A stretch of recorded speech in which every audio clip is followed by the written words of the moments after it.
Let me tell you about the biggest lie they sold your parents, and now they're selling it to you. Work hard, save money, and you'll be fine. That's it. That's the entire financial education system in America, boiled down to one sentence that's been absolute garbage since 1971. And here's the thing that makes me want to put my fist through a wall. Your parents believed it, worked themselves into the ground. And now you're watching them panic about retirement while you're drowning in student debt they told you to take on because education is an investment. Meanwhile, you just found out you're having a kid, or maybe the kid's already here, screaming at 3 in the morning. And you're lying there in the dark thinking about daycare costs that are higher than your rent used to be.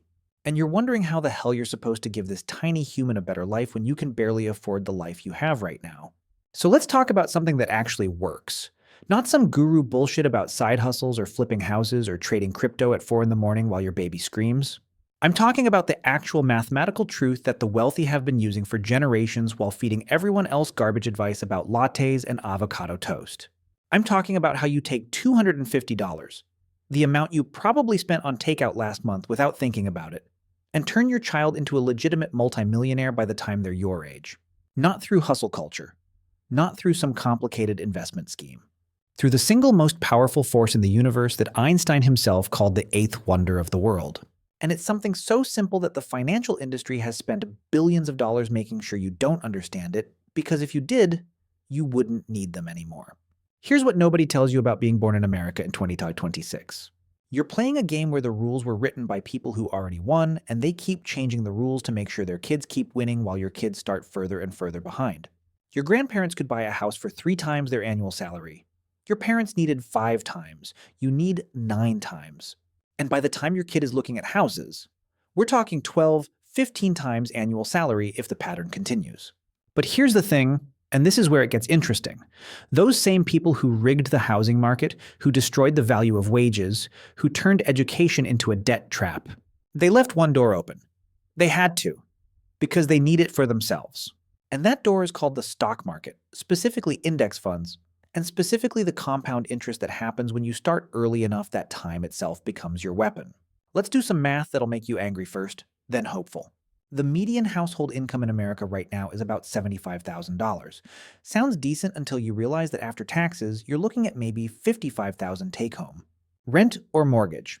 That's eating $25,000 if you're lucky. Health insurance that doesn't actually cover anything until you hit your deductible. Another $8,000. Car payment, insurance, gas, $6,000. Food? $8,000 if you're not eating ramen every night. Utilities, phone, internet, $4,000. We're at $51,000 and we haven't even talked about debt payments, saving for emergencies.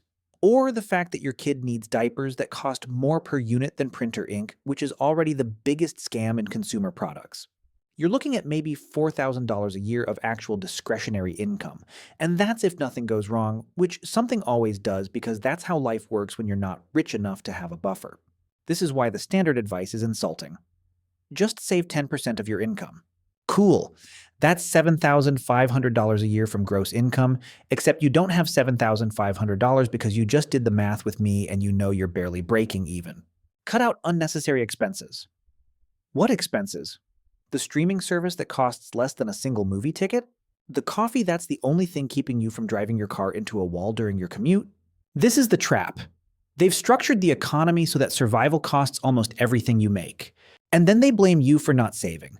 Like it's a moral failure instead of a math problem that's been deliberately designed to extract every dollar from the bottom 90% and funnel it to the top 10%. But here's where it gets truly insane. And this is the part that should make you furious enough to actually do something about it. The difference between your kid being broke at 40 and being a multi-millionaire at 40 isn't some massive amount of money. It's not a $100,000 head start. It's not a trust fund. It's $250 and the knowledge of what to do with it. That's it. The entire gap between generational wealth and generational struggle can be bridged with the cost of a PlayStation and about 30 minutes of setting up a custodial investment account. The reason wealthy families stay wealthy isn't because they're smarter or work harder.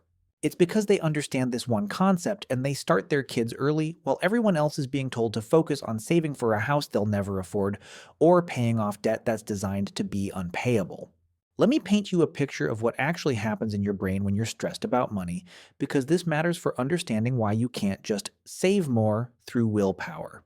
Your brain has 2 modes. One is executive function mode, where you make rational decisions, plan for the future, and delay gratification. The other is survival mode, where your prefrontal cortex basically shuts down and your amygdala takes over, and all you can think about is immediate threats and immediate relief. When you're constantly stressed about making rent, about the car breaking down, about the credit card statement that just arrived, your brain is flooded with cortisol. Chronic cortisol exposure literally shrinks your hippocampus, which is responsible for forming new memories and learning new patterns. This is why being broke makes you feel stupid. You're not stupid. Your brain is doing exactly what it evolved to do, which is prioritize immediate survival over long-term planning. And here's the really messed up part. The dopamine system in your brain is designed to reward you for solving immediate problems. When you're stressed and you buy something you can't afford, or you order takeout instead of cooking, your brain gives you a hit of dopamine because you solved an immediate discomfort. It feels good for about 20 minutes, and then the guilt and stress come back even worse. But your brain has already learned that spending money equals relief. This is why broke people sometimes make irrational financial decisions. It's not irrational. It's your brain trying to survive in an environment of constant low-level threat. The wealthy don't have this problem because they have a buffer. When your bank account has 6 months of expenses sitting there, your brain can stay in executive function mode. You can think clearly, you can plan, you can delay gratification because you're not in survival mode. So how do you break this cycle when you're starting from behind, when you've got a baby, when you're already exhausted? You don't try to save $100 a month that you don't have. You find $250 one time. Not monthly, one time. You sell something you don't need. You pick up one extra shift, you skip one weekend trip, you get creative for one single moment in time. And you take that $250 and you do something that feels completely insane when you're broke. You invest it for your kid, and then you never touch it again. Not for emergencies. Not for anything. You pretend that money doesn't exist and you let time do the work. Here's the math that changes everything, and I want you to really pay attention because this is where the magic happens. Except it's not magic, it's just math that they don't teach you in school because if everyone understood it, the entire financial services industry would collapse. Let's say you open a custodial Roth IRA for your baby. Not a 529 plan, which is fine for education, but limited. A Roth IRA, which is for retirement, which means it's going to sit there for 65 years before your kid even thinks about touching it. You put in that $250 when they're born. You invest it in a total market index fund, something like VTI or VTSAX, which historically returns about 10% annually. Not every year. Some years it's up 30%, some years it's down 20%, but averaged over long periods, it's about 10%. Now, compound interest is simple. It's just interest on your interest. Year 1, your $250 grows to $275. Year 2, you're earning interest on $275, not $250, so you end up with $302.50. It seems small at first, painfully small. After 10 years, you've got about $648. You're thinking, that's it? That's not life-changing. And you're right, it's not. Not yet. But here's where human brains break down because we think linearly, but compound growth is exponential. After 20 years, that $250 is worth $1,681. After 30 years, it's $4,362. You're probably still not impressed. But watch what happens when time keeps going. After 40 years, your kid is 40 years old, and that $250 investment you made when they were born is now worth $11,306. That's a 45 times return on your initial investment. But we're not stopping at 40 years. Your kid doesn't need this money at 40. They need it at retirement, at 65, after it's had 65 years to grow. At 65 years, your $250 investment is worth $48,986, nearly $50,000 from $250. That's a 196 times return. But here's where people mess up. They stop there, thinking that's the end game. It's not. Because most people live into their 80s now, and if your kid doesn't touch that money until they're 80, maybe they let it keep growing for emergencies or to pass to their own kids, that $250 turns into $151,438. But we're still not at the real number, the number that should make you angry that nobody told you this earlier. If you can somehow convince your kid to start contributing to this account once they get their first job, even just $100 a month from age 16 when they're working at McDonald's or wherever kids work now, and they keep that up until they're 25 and then stop completely, never contributing another dollar, just letting that initial 10 years of contributions grow. They'll have over $2 million by the time they retire. $2 million. From $100 a month for 10 years during their teenage years and early 20s. That's $12,000 of contributions turning into $2 million of retirement security. But let's be realistic. Most 16-year-olds aren't thinking about retirement, and you can't force them to save. So let's stick with the scenario where you just do the initial $250 and nothing else. And let's add one realistic contribution pattern. You add another $100 on their birthday every year until they're 18. That's $1,800 total over 18 years, plus the initial $250. So you're at $2,050 of total contributions across their entire childhood. $2,050. That's less than you'll spend on birthday parties and Christmas presents for those 18 years.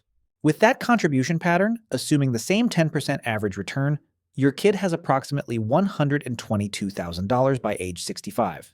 That's not multi-millionaire status yet, but it's a massive head start that 90% of Americans don't have. Now here's where you actually get to multi-millionaire status, and this requires understanding what wealthy parents do differently. They don't just save for their kids, they teach their kids to save for themselves as soon as they have income. When your kid gets their first job at 16, you match their retirement contributions. They put in $50 from their paycheck, you put in $50. You do this until they're 22 and out of college or whatever path they take. Let's say they contribute $100 a month from age 16 to 22. That's 72 months, $7,200 from them.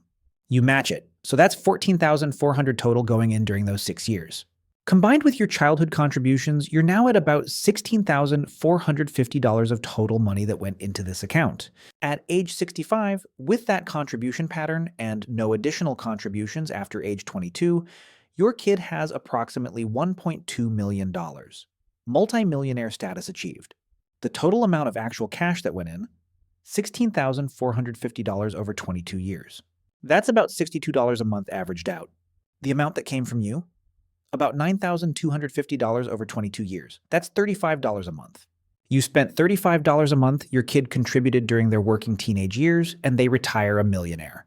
The difference between your contribution and the final number? That's compound interest. That's time doing the work. That's the eighth wonder of the world that Einstein was talking about. But here's what really makes this possible, and why this only works if you start early. Time in the market beats timing the market. The difference between starting at birth versus starting at 18 is massive. If you wait until your kid is 18 and then put in that same $16,450 all at once, it grows to about $388,000 by age 65. Still great, still life-changing, but not a millionaire. The extra 47 years of growth from starting at birth is worth about $800,000. Time is the multiplier. The earlier you start, the less money you actually need to contribute because time does most of the heavy lifting. Now let's talk about the obstacles, because there are always obstacles, and I'm not going to sit here and pretend this is easy when you're broke. The first obstacle is the custodial Roth IRA requires your kid to have earned income to contribute. The initial $250 when they're a baby, you can do that through a standard custodial brokerage account, not a Roth IRA unless your baby is somehow earning modeling money or acting money, which some parents do for exactly this reason. But for most people, you start with a regular custodial investment account, invest in index funds, and when your kid gets their first job, you convert or start the Roth IRA. The tax implications are minimal if you're strategic about it. Second obstacle is the fear. You're going to be terrified putting money in the stock market when you barely have enough to survive. The market crashes. You're going to see that account drop 30% in 2028 or whenever the next recession hits, and you're going to want to pull it out. This is where you need to understand that every major crash in market history has been followed by recovery and then new highs. The Great Depression, Black Monday in 1987, dot-com bubble, 2008 financial crisis, 2020 pandemic crash. Every single one recovered. The people who lost money were the ones who sold during the crash.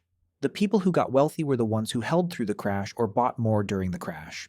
You're investing for 65 years, you're going to see probably 5 or 6 major crashes. Every single one is going to feel like the end of the world. Every single one is going to recover. Third obstacle is access. Not having a bank account, not having a brokerage account, not knowing where to start. This is intentional. The financial system is designed to be confusing, so you pay advisors 2% of your assets annually to do something you could do yourself in 20 minutes. Here's exactly what you do. Open a brokerage account with Vanguard or Fidelity. Both have zero-fee index funds. You want a total stock market index fund. Vanguard's is VTSAX or VTI. Fidelity's is FSROX. You set up automatic investments if you're doing monthly contributions, or you make a one-time deposit if you're doing the initial 250 strategy. That's it. You don't need an advisor. You don't need to pick stocks. You don't need to time the market. You buy the entire market through an index fund and you let it sit there for decades. Fourth obstacle is debt. If you're carrying high-interest credit card debt, the math changes. Credit card interest is usually 18 to 25%. You cannot beat that with stock market returns. So the actual strategy if you're in debt is this. Get the initial $250 into an investment account for your kid to start the clock, because starting early is crucial.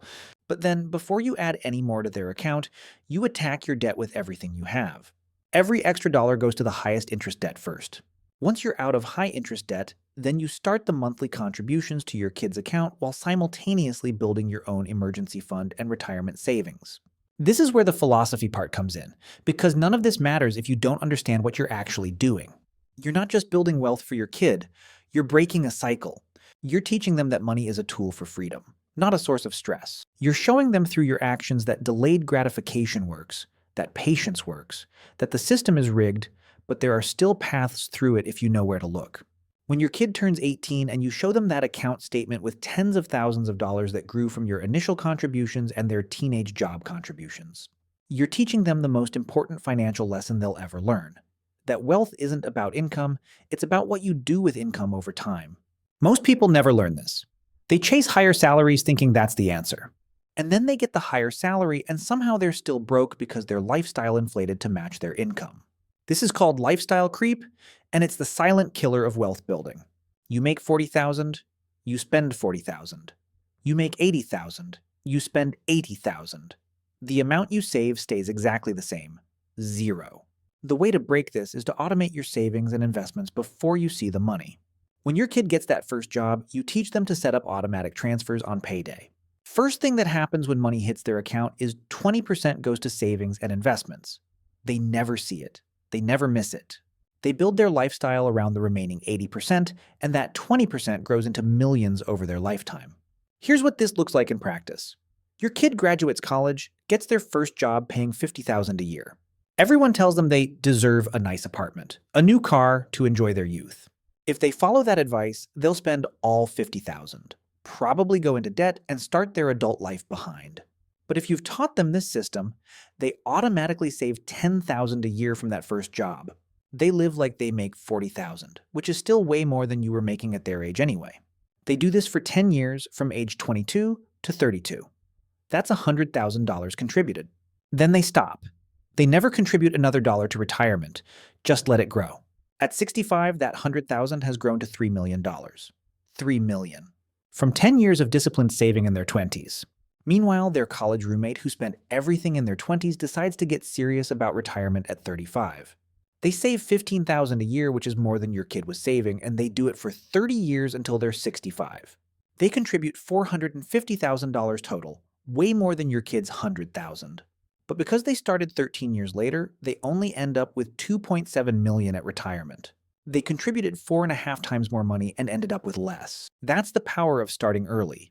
That's what you're giving your kid with that initial $250 investment, a head start that's worth more than hundreds of thousands of dollars contributed later. Now, let's address the cynical part of your brain that's screaming right now. This is great if the economy doesn't collapse. This is great if the dollar doesn't become worthless. This is great if the system doesn't change. You're right to be skeptical. The system is fragile. We're running on unprecedented debt levels.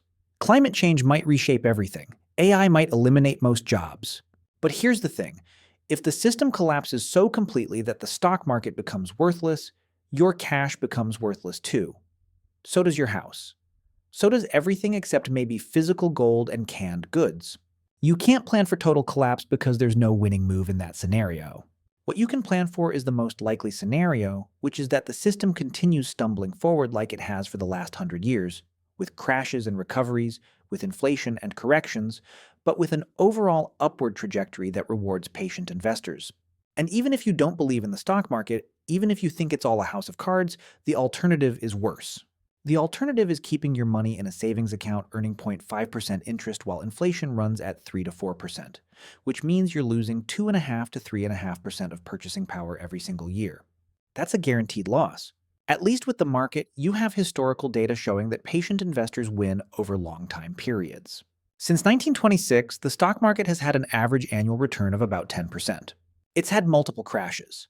It's survived wars, depressions, pandemics, political chaos, and it's always come back. Always. You're betting on human innovation and greed, which are the two most reliable forces in the economy. Here's the part that nobody wants to hear because it's uncomfortable. You probably can't retire. Not comfortably.